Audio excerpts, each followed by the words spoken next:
അപ്പോൾ ഞങ്ങൾ ഇവനോട് ചോദിച്ചു, നീ എന്തിനാണ് ഓടിയത്? അപ്പോൾ അവൻ പറഞ്ഞു, ആരോടി? ഞാൻ ഓടിയ. നിങ്ങളെ സാർമാരിൽ ഓടിയത്? സാർമാരിൽ ഞങ്ങൾ പിടിച്ചത്. ഞാൻ ഈ തവണ ഇവിടെ പറയാൻ പോകുന്നത് ലഹരിയുടെ ലോകത്തിലെ ഒരു കൊടും വിഷത്തെക്കുറിച്ചിട്ടാണ്. പേര് MDMA, പൂർണ്ണരൂപം മെത്തലിൻ ഡയോക്സി മെത്താംഫിറ്റമൈൻ. കാഴ്ചയിൽ കൽക്കണ്ടം പോലെ, അല്ലെങ്കിൽ ഉപ്പിൻ്റെ കല്ല് പോലെ, അതുമല്ലെങ്കിൽ പഞ്ചസാര പോലെ തോന്നിയിരിക്കും. കൂടുതലും ഉപയോഗിച്ച് വരുന്നത് വിദ്യാർത്ഥികൾ, അതിലേറെയും +2 വിദ്യാർത്ഥികളും പ്രൊഫഷണൽ കോളേജിലെ വിദ്യാർത്ഥികളും. അവർക്കിടയിൽ ഇതിനെ വിളിപ്പേര് മെത്ത്, അല്ലെങ്കിൽ കല്ല്, പൊടി എന്നിങ്ങനെ കോമൺ ആയിട്ടാണ് 4 പേരിലാണ് ഇവർ അറിയപ്പെടുക. ആദ്യത്തെ ഉപയോഗത്തിൽ തന്നെ അഡിക്റ്റ് ആവാനുള്ള സാധ്യത വളരെയേറെ. ഇവർ ഉപയോഗിക്കുന്ന രീതിയെ ലൈനിടുക എന്നാണ് അറിയപ്പെടുന്നത്. ഈ മണമില്ലാത്ത ഈ സിന്തറ്റിക് ഡ്രഗ് നമ്മളുടെ മക്കൾ ഉപയോഗിക്കുന്നുണ്ടോ എന്ന് എങ്ങനെ തിരിച്ചറിയാം?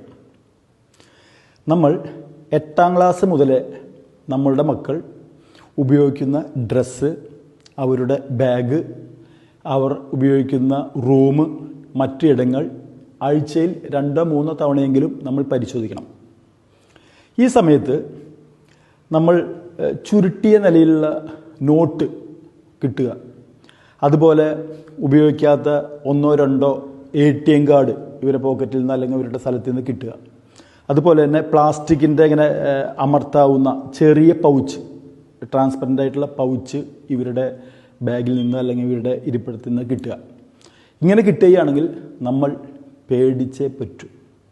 കാരണം ഞങ്ങൾ പിടിക്കുന്ന വിദ്യാർത്ഥികളെ ഇത് നിങ്ങൾ എങ്ങനെയാണ് ഉപയോഗിക്കുന്നത് എന്ന് ചോദിക്കുമ്പോൾ അവർ എല്ലാവരും തന്നെ 100% വിദ്യാർത്ഥികളും പറയുന്ന രീതി എങ്ങനെയാണെങ്കിൽ, ഈ നോട്ടിൽ അല്പം ഒരു 1/4 ഗ്രാം MDMA ഡെപ്പോസിറ്റ് ചെയ്യും.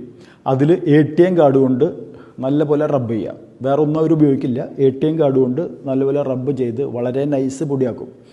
ഈ പൊടിയെടുത്ത് മൊബൈലിൻ്റെ ആ ഗ്ലാസ്സിന്മേ ഇടുക.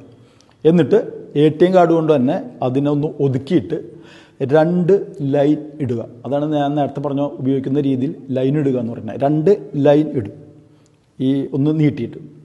എന്നിട്ട് ഈ നോട്ട് തന്നെ ചുരുട്ടിയിട്ട് ഒരെണ്ണം മൂക്കിൻ്റെ ഉള്ളിൽ കയറ്റി വെച്ച് മറ്റു മൂക്കടച്ച് ഈ മൊബൈലിലെ ഈ പൊടി നല്ല ശക്തമായിട്ട് ഒരു വലിച്ചെടുക്കുക. ഇതാണ് ഈ MDMA എല്ലാവരും ഉപയോഗിക്കുന്ന, കേരളത്തിൽ ഉപയോഗിക്കുന്ന രീതി.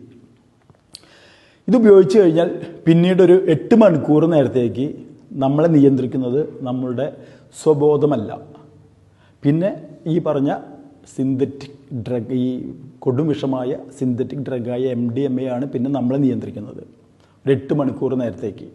ഇത് ഉപയോഗിച്ച് കഴിഞ്ഞിട്ടുണ്ടെങ്കിൽ വായയുടെ ഈ 2 സൈഡിൽ നിന്ന് ചിലവർക്ക് ഉപയോഗിച്ച് കഴിഞ്ഞുള്ള അവസ്ഥയിൽ ചിലവർക്ക് ഇങ്ങനെ പത പോലെ വരുന്ന അവസ്ഥ കണ്ടുവച്ചിട്ടുണ്ട്. ഈ സമയത്ത് തന്നെ അവർക്ക് ഇഷ്ടമില്ലാത്ത എന്തെങ്കിലും വാചകം നമ്മൾ പറഞ്ഞാൽ അവരുടെ പ്രതികരണം ഭീകരമായിരിക്കും. ഒരു ദിവസം ഞങ്ങളുടെ ഓഫീസിലേക്ക് 2 പേർ കടന്നു വന്നു, ഒരു പെൺകുട്ടിയും ഒരു ആൺകുട്ടിയും. നമ്മൾ ചോദിച്ചപ്പോൾ പറയണത് അവർ ലിവിങ് ടുഗദർ എന്നാണ് അവർ പറയുന്നത്. ഒറ്റ നോട്ടത്തിൽ തന്നെ MDMAക്ക് 2 പേരും അഡിക്റ്റാണ്. അവരുടെ പരാതി എന്താണെങ്കിൽ അവരുടെ ഗുരുവായൂരിൽ വെച്ച് അവരെ ഒരാൾ ഉപദ്രവിക്കുന്നു എന്നുള്ള പരാതിയാണ്.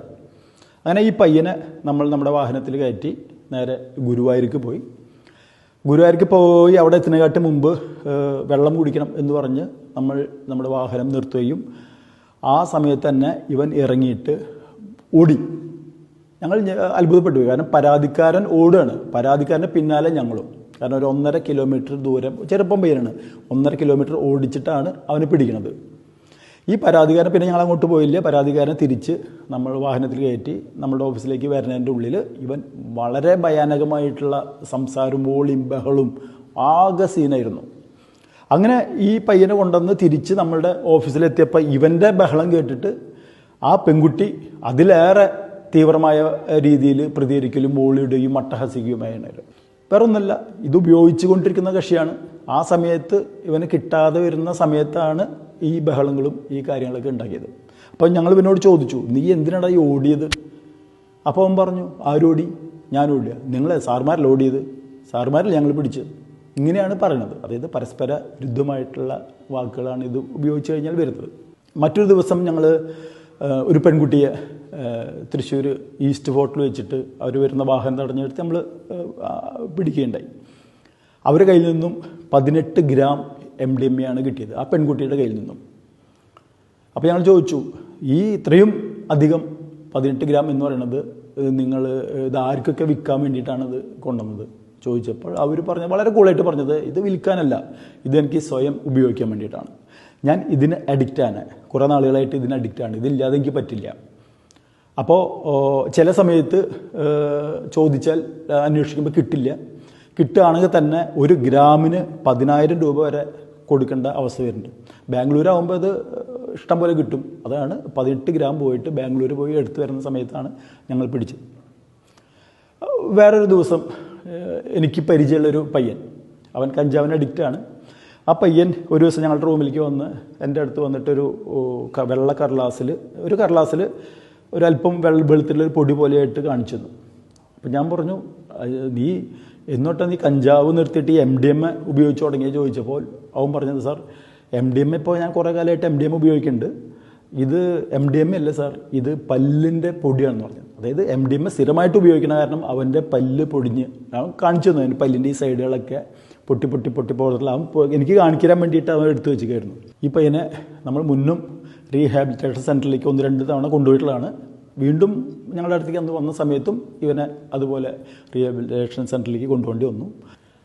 ഈ മാരകമായ സബ്സ്റ്റൻസ് നമ്മുടെ കേരളത്തിൽ എത്തിയിട്ട് അധികം കാലമായിട്ടില്ല. തൃശ്ശൂരിൽ തന്നെ 2020 ആദ്യത്തെ MDMA കേസ് റിപ്പോർട്ടാണ്. തൃശ്ശൂർ സിറ്റിയിൽ 2020 MDMA കേസ് റിപ്പോർട്ടാണത്. അതിൽ 2 കേസ് എടുക്കുകയും 6 പേരെ ആ 2 കേസിലേക്ക് അറസ്റ്റ് ചെയ്യുകയും അതിൽ 5 ഗ്രാം MDMA ആണ് അന്ന് പിടിച്ചെടുത്തത്. പിറ്റത്തെ വർഷം, അതായത് 2021 ഈ 2 കേസ് എന്നുള്ളത് 16 കേസാവുകയും 38 പേരെ അറസ്റ്റ് ചെയ്യുകയും 203 ഗ്രാം MDMA കണ്ടെടുത്തു. ഈ വർഷം ഓഗസ്റ്റ് മാസം വരെ 38 കേസ് രജിസ്റ്റർ ചെയ്യുകയും അതിൽ നിന്ന് 50ഓളം പേരെ അറസ്റ്റ് ചെയ്യുകയുണ്ടായി. അതിൽ തന്നെ 925 ഗ്രാം 1 കിലോയ്ക്ക് അടുത്ത് MDMA കണ്ടെടുത്തു. ഇത് ഗ്രാഫ് വളരെ ഹൈയിലാണ് പോണത്. ഇത് കേരളത്തിൽ, തൃശ്ശൂർ മാത്രമല്ല, കേരളത്തിലെ എല്ലാ ജില്ലകളിലും ഈ MDMAയുടെ കണക്ക് വെച്ച് നോക്കുമ്പോൾ വളരെ ഹൈയിലാണ് പോയിക്കൊണ്ടിരിക്കുന്നത്. ഇത് നമ്മൾ ഉൾക്കൊണ്ടേ പറ്റൂ.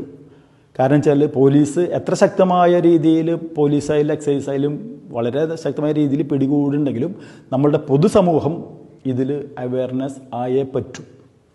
ലാസ്റ്റ് കണക്കനുസരിച്ച് കേരളത്തിൽ തന്നെ ഈ വർഷം പിടികൂടിയത് 6.7 കിലോഗ്രാം MDMA ആണ്.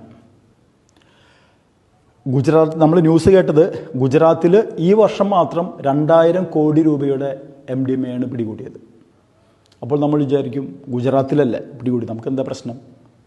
പക്ഷേ ഈ കേരളത്തിലോട്ട് വരുന്ന MDMA 90% ബാംഗ്ലൂർ, ചെന്നൈ, ഡൽഹി എന്നിവിടങ്ങളിൽ നിന്നാണ്. ഈ കഴിഞ്ഞ ഓഗസ്റ്റിൽ തൃശ്ശൂർ ഈസ്റ്റ് സ്റ്റേഷനിൽ 2 പേരെ അറസ്റ്റ് ചെയ്തിട്ടുണ്ടായി. അവർ ഡൽഹിയിൽ നിന്നാണ് 1/2 കിലോ MDMA ആണ് കൊണ്ടുവന്നത്. അത് ഫ്ലൈറ്റിലും കൊറിയറും ആയിട്ടാണ് 2 തവണ വീതമാണ് ഇവർ ഇതിങ്ങോട്ട് കൊണ്ടുവന്നത്.